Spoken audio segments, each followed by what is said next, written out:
So what's up, kamusta? Ayos ba tayo dyan? So nandito tayo ngayon sa may Premium Bikes Baliwag branch para sa update natin.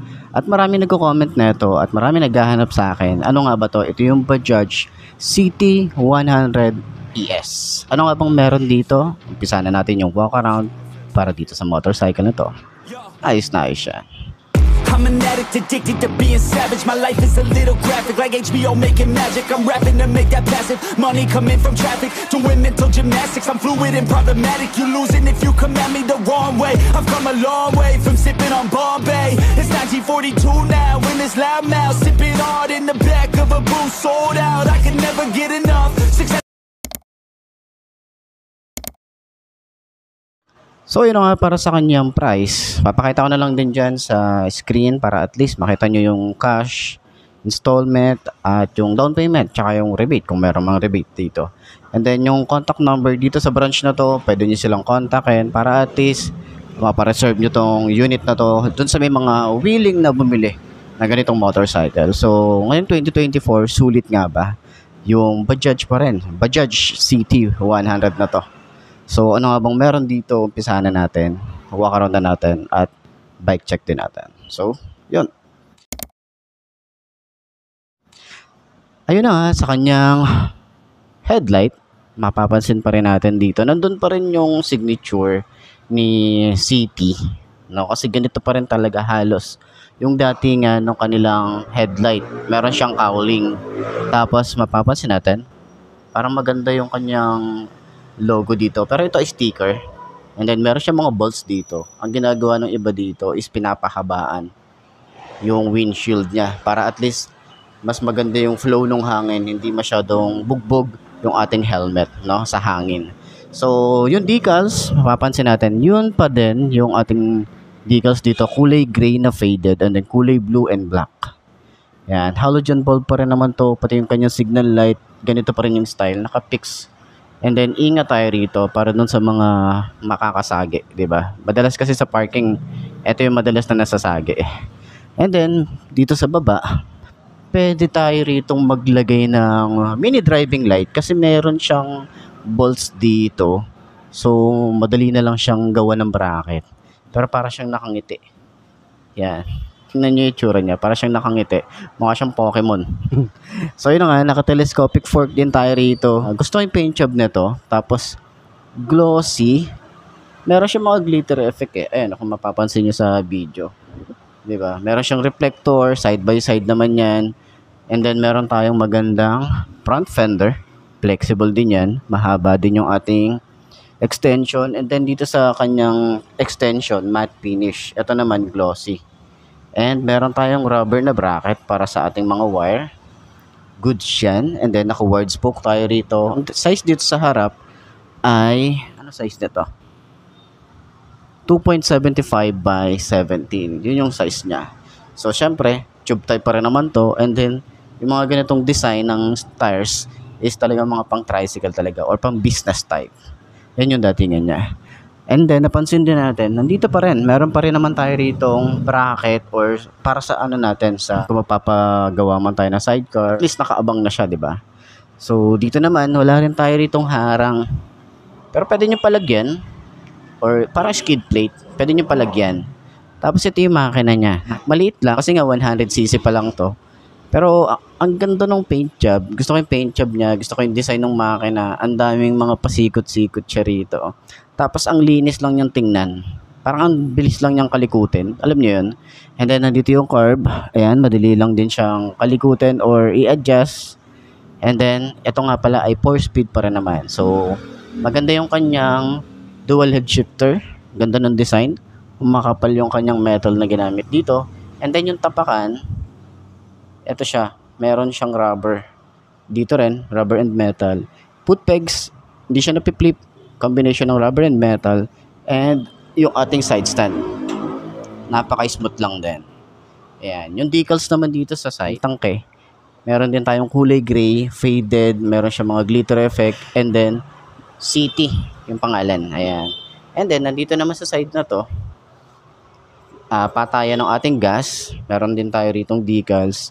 Maganda yung decals niya eh. Minimalist siyang kung titingnan. Hindi siya yung sabog. Hindi siya masakit sa mata. Tamang-tama lang. Ito naman, combination ng gray, blue, and black. And then, dito naman sa side, yung pangalan niya na 100 ES. Ayan. So, sabi ko parang bago yung ES na to. Hindi ko sure kung ano yung ibig sabihin ng ES. Comment nyo nga sa baba. And yung foot pegs para sa angkas, maganda yung style niya. Combination din ng rubber and metal. And then, mapapansin natin dito, meron siyang mga bracket. Tapos, parang pwede yung lagyan ng mga screw. Tapos, dito rin sa side, yan, sa may ilalim, pwede kayong maglagay para at least double protection sa sidecar natin. Ayan. So, naka-dual shock tayo rito. Tsaka, ganito yung tsura or yung design niya. Meron siyang kulay orange sa loob na maliit na spring. And then, meron tayong malaking spring dito sa labas. So, adjustable din naman to. Kung gusto niyo maglagay ng additional na shock, pwede kayong maglagay. Meron siyang extension dito or nakaabang. Okay? So, meron din tayo rito chain cover, metal din to. Tapos, maganda rin yung paint job. Yung ating sprocket. Asa yung sprocket natin dito? Hindi ko makita yung size niya, pero malaki rin yung sprocket niya eh. Naka-drum brake din tayo rito sa likod. Ang size naman dito ay... Asan yung size?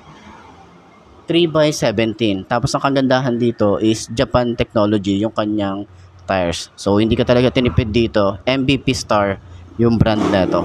Yan. So, dito sa likod, maganda yung kanyang tires. Sa upuan, malapad yung ating upuan.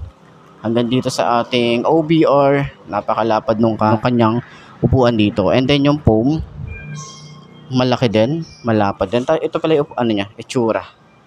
Ganyan. Maganda yung leather. Tapos, makapal yung ating foam. Hanggang dito sa OBR. Ganyan ang itsura niyan. So, yung tigas niya nasa gitna. Hindi siya yung sobrang lambot. Di rin siya sobrang tigas. Nasa gitna lang siya. Ayan. So, meron din tayo rito bracket. Ganito yung design na meron to. So, siguro pwede nyo nang paglagyan to ng top box. Pwede na to. Nakaabang na siya. Ayan. So, sa ating taillight, meron tayo rito bulb type din. Yung design naman ng ating signal light, same lang din dun sa harap. Same design lang siya. And meron tayong reflector, lagay ng plate. And then, fender dito sa likod.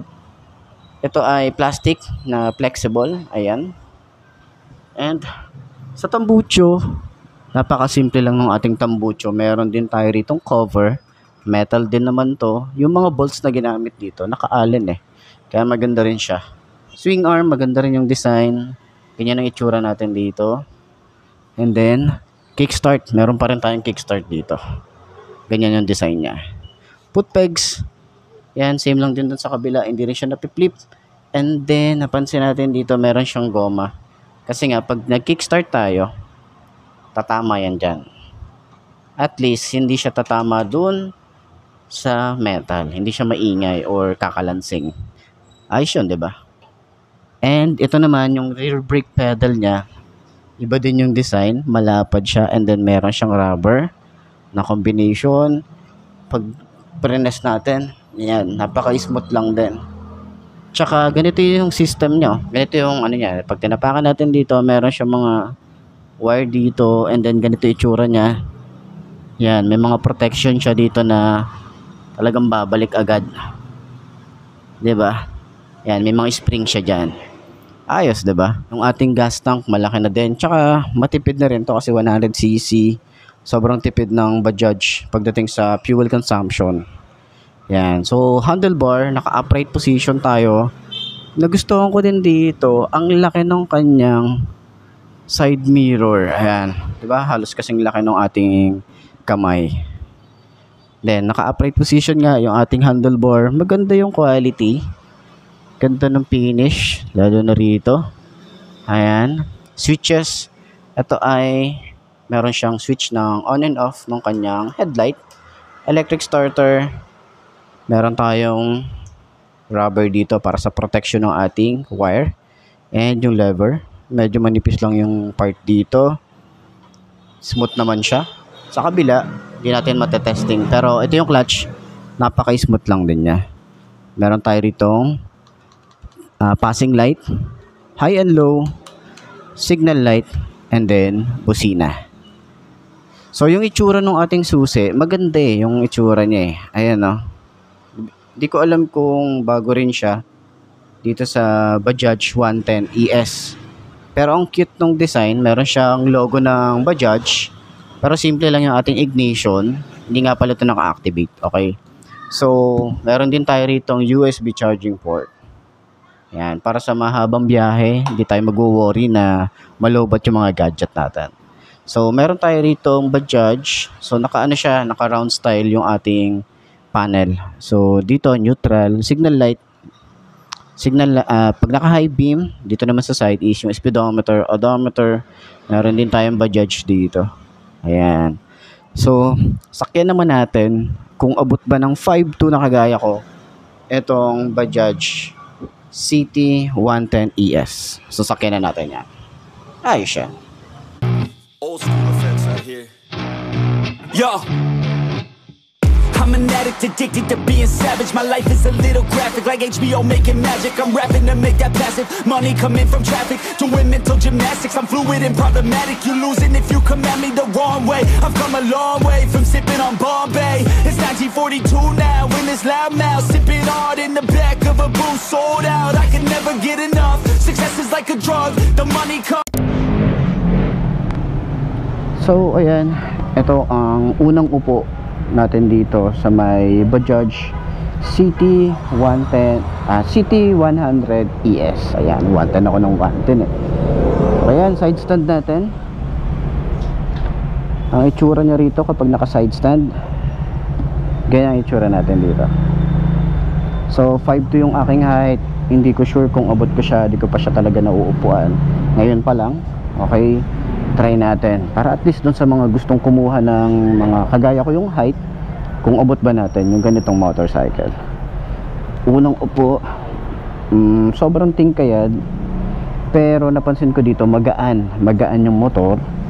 Kung gusto nyo ng mas mapadali yung buhay nyo, no? Itaas natin yung kabilang paa, lalo kapag nasa traffic tayo, kunyari nakahinto tayo, ayan, at least yung isang paa nakasupport dito, and then dito naman sa side yung ating paa is nakasupport siya dun sa brake. Di ba ganoon naman talaga usually na nagmamaneho, o kaya pigain natin to, tapos dalawang paa natin kabilaan para at least hindi tayo ma-out of balance, di ba?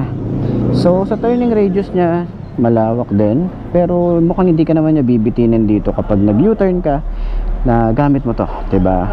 So sa shock niya, pansin natin agad na maganda yung shock nung sa harap. Dito sa likod malambot din, ganda rin, diba? Ayan o, ganda rin yung niya, shock. Yung lambot okay siya, tapos siguro mas mapifeel mo yung shock dito sa likod, lalo na kapag may OBR ka. Pero yun nga, sa harap maganda rin. Kaya siguro sa long ride mas siya, mas komportable kasi nga naka-upright position tayo rito at least, diba? Tapos tipid pa, 100cc, 110 ako lang, 100cc, sobrang tipid niya sa gas consumption. Tapos kung hindi ka naman masyadong maselan sa mga, alam mo yun, sa takbuhan, pwede na to, yung chill lang ba, yung chill lang yung ating rides. Ayan. So ayan, para sa lahat ng mga gustong kumuha ng mga ganitong motorcycle, pwede nyo kontakin si Premium Bikes Baliwag. Lalagay ko yung contact number nila para at least malaman nyo na kung ito ba yung motor na trip nyo. Ayos na ayos yan. Pero syempre sa side stand pa rin natin, ay sa center stand pa rin natin yan. Kung ano nga ba siya, kung okay siyang i-center stand. Ayan, okay, ayos, magaan siya. Okay. So yun ako mga best, no? Ito na ba ang motor na babagi sa'yo? Kung ito na nga ay markahan mo na, mag-subscribe ka na sa aking YouTube channel, i-click mo na rin yung notification bell para updated ka sa lahat ng videos na upload natin dito araw-araw. So laging tatandaan, wala sa brand ng motor ang tatagal niyan, kundi na sa pag-aalaga mo yan, tatagal yan, ayos na ayos yan. So kita na lang ulit tayo bukas. I'm Mark D. Ciao. Maraming salamat sa inyo.